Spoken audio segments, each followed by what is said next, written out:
Om Akhandamandalakaram Vyaptam Yena Characharam Tatpadam Darshidam Yena Tasmai Shri Gurave Namaha Jnanatimirandasya Jnananjanam Shalakaya Chakshurmilitam Yena Tasmai Shri Gurave Namaha Gurur Brahma Gurur Vishnu Gurur Devo Maheshwara Gurur Sakshat Parabrahma Tasmai Shri Gurave Namaha. So, first satsang for the season. Yeah. Um, some people have been hearing, attending satsangs for many years and have now become saints.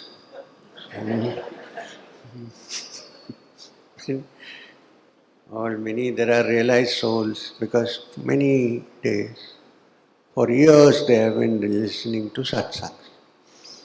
So what I want to tell you, after this satsang, at least some of you who are new, please don't become saints. Remain as human beings. Huh? Okay. Okay, so we are going to start like this. Please make sure that you don't enter into samadhi now, okay? Because after a good breakfast, okay. So, starting with the basics. Because I know there is also the Kriya session coming, and some people must have come only for the Kriya. I know that also. Uh, so when we are having the satsang, don't suddenly say, stop all this. Where is the Kriya? It's coming. We need to know why we have to take Kriya first, before we take Kriya. And Kriya is not some kind, I won't describe now, but Kriya is not some kind of magic switch where you can put it on and everything needs practice, lot of practice. I have practiced for years before something could happen, so that it's not a shortcut, it's not a joke.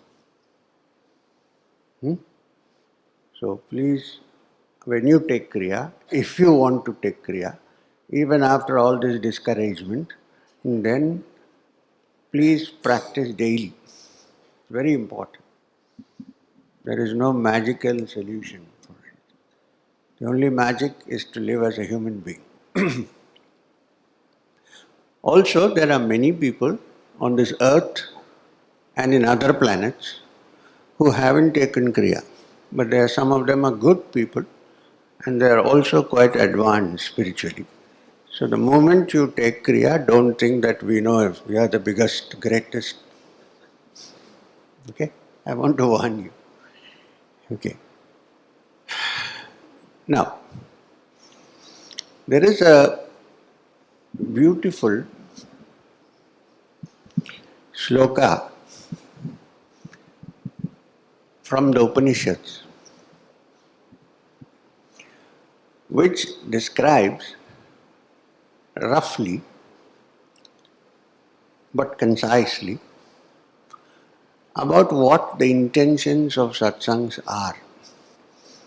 What is the intention of a satsang? Why do we sit for a satsang?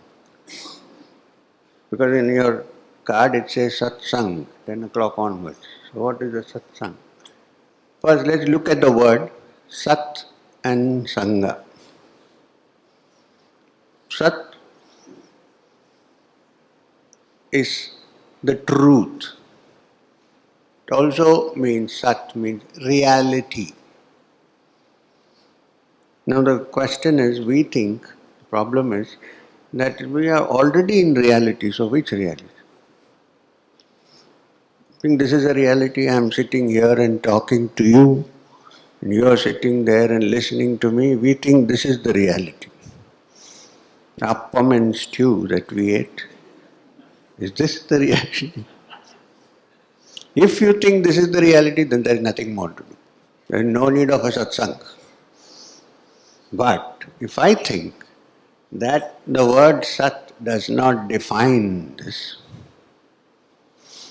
And the Sat really means the real reality, absolute reality, which is there forever. Not something that is here today and gone tomorrow. So now, 2.5 days satsang over, gone. Life is also like that. It's here today and gone tomorrow. But is there something which is other than this thing, which we, if closely examine, discover is not real, is temporary? So is there some way of moving from the temporary to that which is permanent? So Sat not only means the truth, it means it is the truth because it is permanent. It's not impermanent. It means it's not here today and gone tomorrow. In this world, which we think is so real, we have our own problems. Okay, that's one side of the story. But is there this problem never end. You solve one problem, I mean you have another problem in your hands. I mean, this is a fact in life. I'm not saying you shouldn't solve problems, you should. But you sort them out and then you have some more problems. Right? Is it true or not? I'm just talking the truth. But however there is a solution which once happens, there is no need to solve anything. If there is something like that, you can call that Sat, the reality. The permanent thing which is there, whether you live or die or things change. When I say die, I'm not talking about dyeing the hair. Die. I personally think it's better to die than to die. So, this is not for ladies, okay, for men. So, this is the Sat, as opposed to what is not real, which is impermanent, which unfortunately we think is real. So we need to change our understanding a little bit. It's topsy-turvy. Okay, Sangha. Sangha is a group of people sitting together with one intention only. What is that intention? Socialize? No. Sitting together so that you understand, try to understand the truth. This is Sangha. So, Sat Sangha, a group of people sitting together trying to understand the truth. Right. So, this is the definition. So, don't expect any magic. There is no vibhuti going to come. I'm not going to spit out lingams because I didn't fill my stomach with them in the morning, so, and so on. So, I'm going to quote a beautiful sloka from the Upanishad. You might have heard it before, but people hear it but don't understand it, because nowadays in the modern world, Sanskrit is considered to be a dead language. Very funny. Every noun in the Sanskrit language is made of a verb, and a verb is a word of action. So I don't know how something that is constantly in action can be called dead, but anyhow, that is the situation. This time I went to Ahmedabad. The man who was officiating spoke in fluent Sanskrit. I saw the puzzled look on the people who were sitting. So after it's over, I asked them, "Did you understand anything?" This man said, "No." Try to learn if possible. not as a denominational religious language, but as a language. It's very rich, beautiful language. Anyway, so we'll discuss about Kriya, please, don't be anxious. The sloka is, listen carefully, you might find out the meaning. If you know Hindi or Malayalam or Telugu or Kannada, you can grasp any Indian language. The sentence I am going to say, the sloka, is Purnamada Purnam idam Purnat Purnamaduchyate Purnasya Purnamadaya Purnameva Vasishyate. Maybe roughly 1,000 years old or more. The word to note is Purna. Purna Ada. Purnam Idam. Purnat Purnamaduchyate. This Purna has come from that Purna. We're going.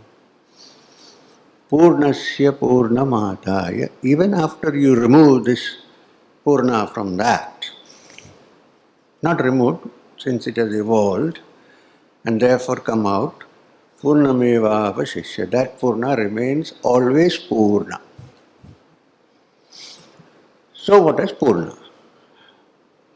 Fullness. One translation would be fullness. The other translation would be completeness. Fullness, completeness. Can anybody provide another word? If you are not yet got into samadhi.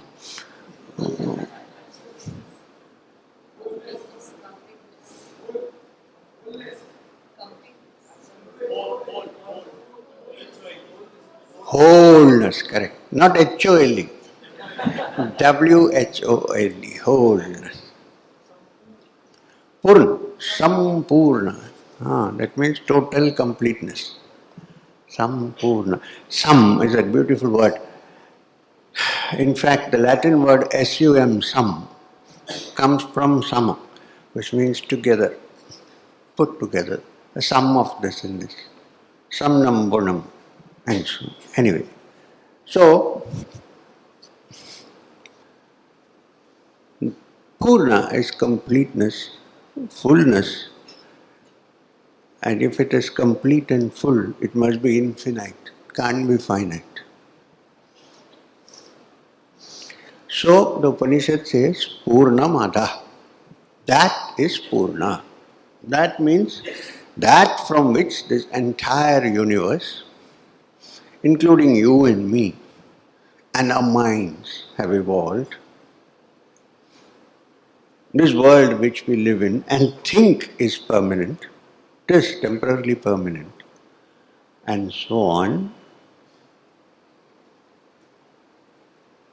The origin of all this is Purna, completeness, fullness. And therefore, in our brain, in our mind, I'm using brain for want of a better word, in our mind or your brain, there is a built-in desire, a built-in tendency to go and find that fullness.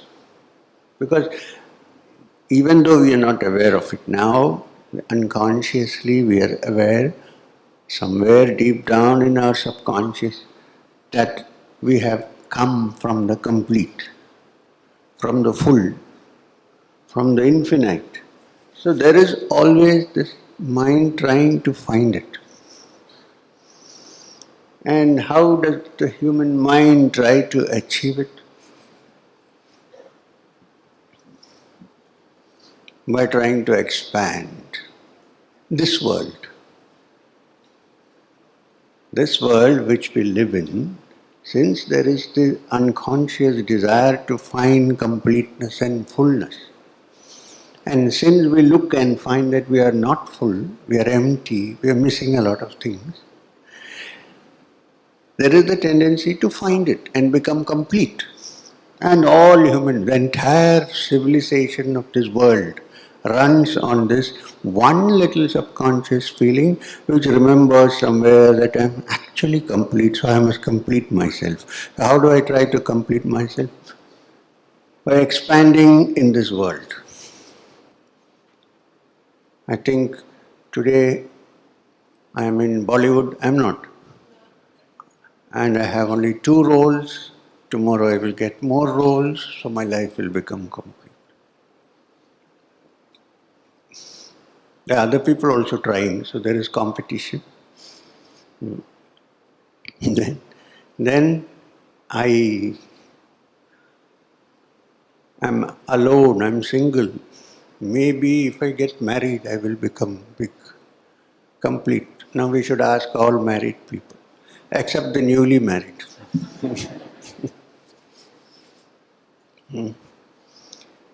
I'm a married man, okay, I confess. So, or I'm very poor. If I acquire more wealth and have more things, if I have 3 cars standing in the garage, maybe I will fulfill myself. That's how life operates. I am an MP. If I become Prime Minister, then. So, this constant struggle and intention to complete ourselves in this world comes from the remembrance somewhere deep down in our consciousness that we have actually come from completeness and fullness and wholeness.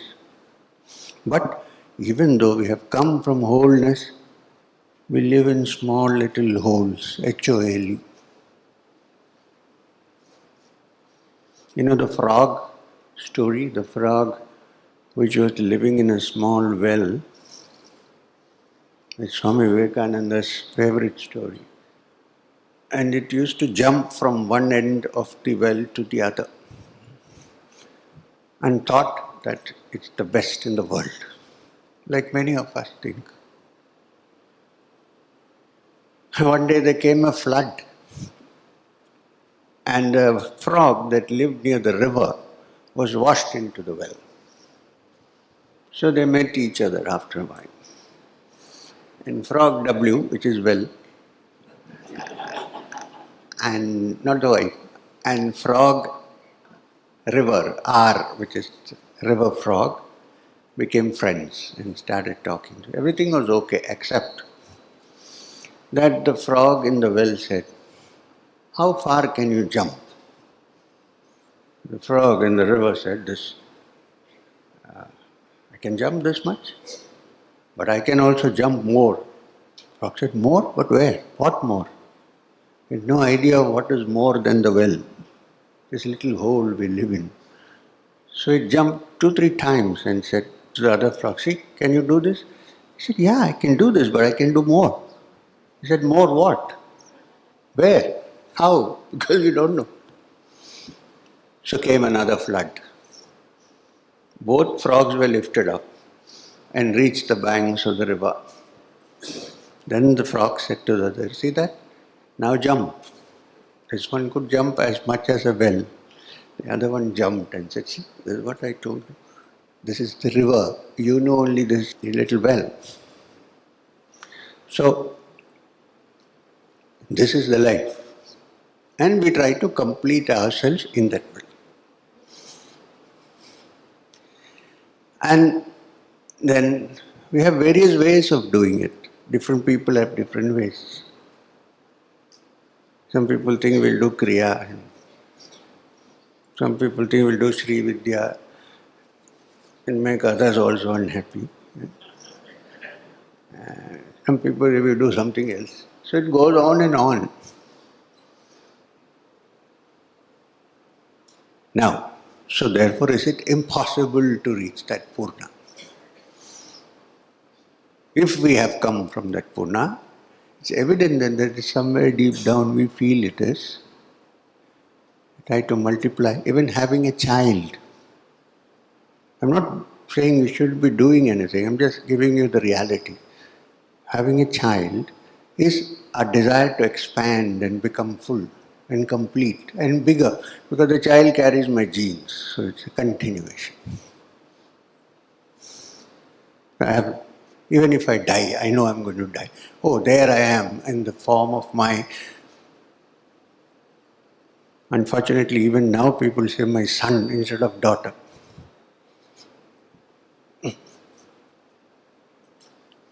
So, this is our mind. Until the end, when one foot is in the grave, we are not complete. Now comes the good news. Upanishad says, the good news is, Purnam Idam.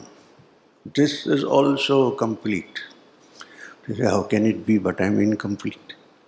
This world is incomplete. M has drawn a terrible picture. This world is incomplete. How can I be complete? I am so incomplete. Purnam Idam. This is also complete. This which has come from that Purnata is also Purna. Why is it that I don't know? Because I don't look for it. I am caught in this feeling that I am a conditioned human being. This is my little circle. Beyond that, there is nothing. I live in my well. So, if we need to discover this truth that Purnamidam, this is also complete, what a message. You're not incomplete, you're really complete and full and infinite. We don't discover it because we have been hypnotized. Don't ask me who hypnotized us. For centuries, for ages, we have been hypnotized to think that I am not Purna, I am incomplete, that there is something missing, that I am not infinite. I have been hypnotized. So the only way you can go back to that is to de-hypnotize yourself. Now that's not so easy. You know, in hypnosis, have you ever seen a hypnotic session? In hypnosis, after the person is in hypnotic trance, it's not difficult to learn, it's very simple. And intelligent people are easier to hypnotize than idiots. Ask any good hypnotist, he'll tell you. Because they have imagination. So, when suppose I hypnotize you, I'm joking, and then old friend, so, and then after hypnosis, I tell you that now, see that there's a river there. There's no river. I say there is a river here. You have to cross the river. And you will see him pulling up his pants and gingerly going across. And there is no water. Where did it come from? From the mind. There is something called a post-hypnotic suggestion. After hypnosis, you give a suggestion that you will wake up now, after whatever. And then when I snap my fingers, you will stand on your head. Now you have forgotten all about it. You're awake. 5-10 minutes have passed. You're talking to people. Suddenly I come before you. You won't know why you're doing it, but you do it. This is the mind.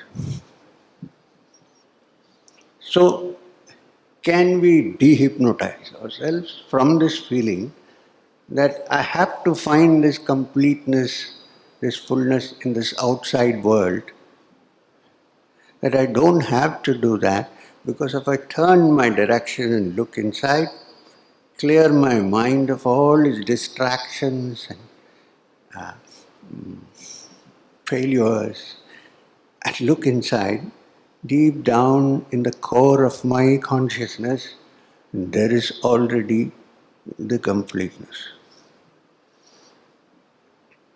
Purnamidam. Not only is it complete and infinite, it is the most blissful experience that one can have.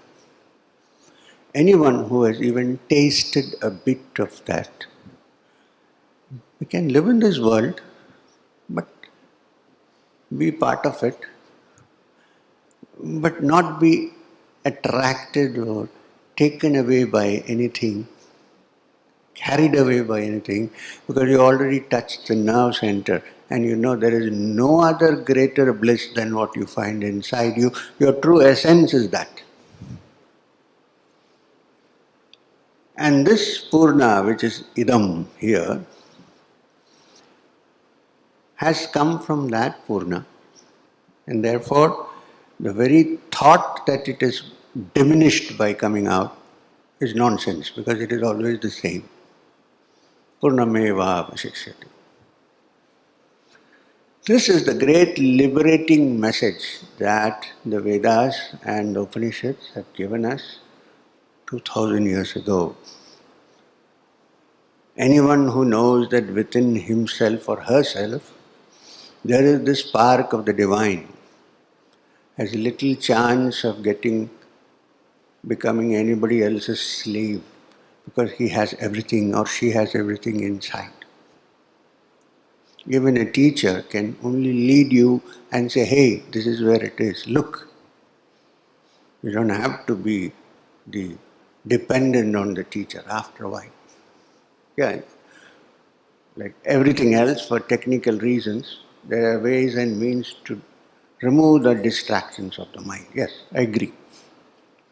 After that, if the teacher still says you have to be dependent on me, try to run as fast as you can.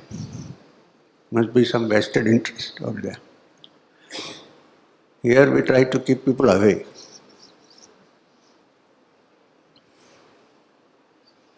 So, this is the whole process which some great saints have described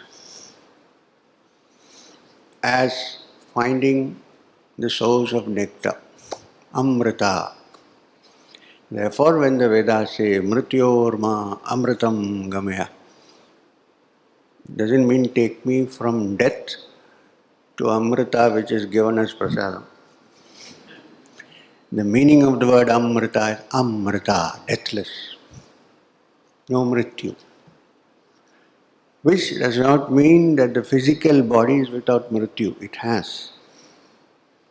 But the inner being, which is the essence of my whole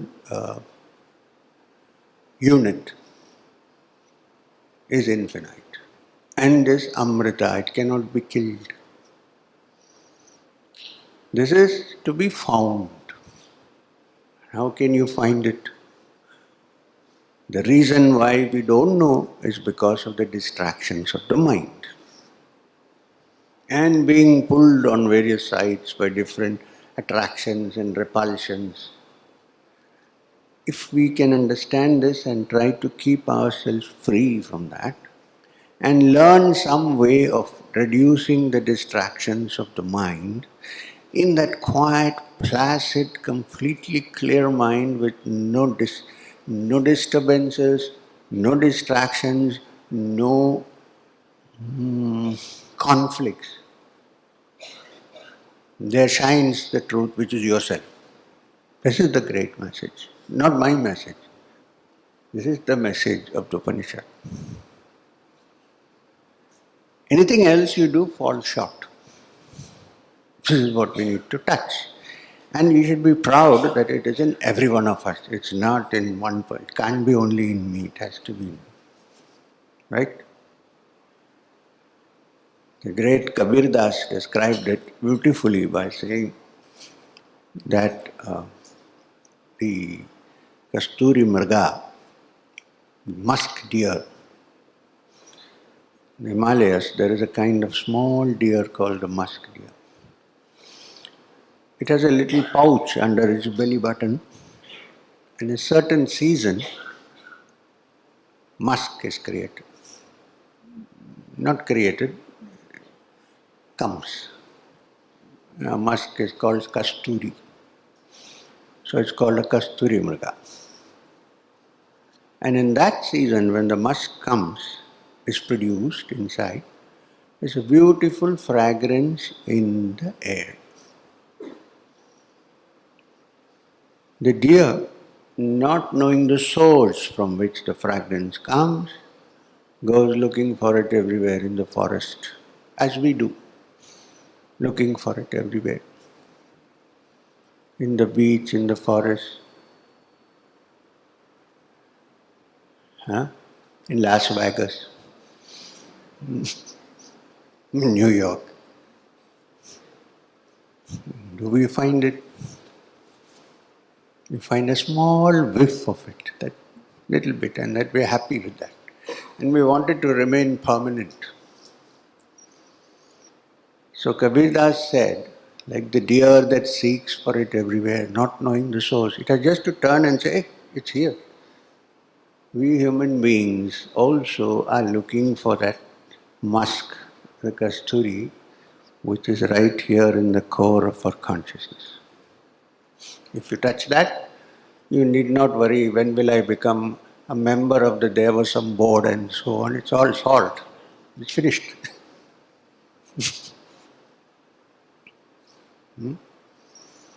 So this is the essence of the whole teaching, put in a nutshell.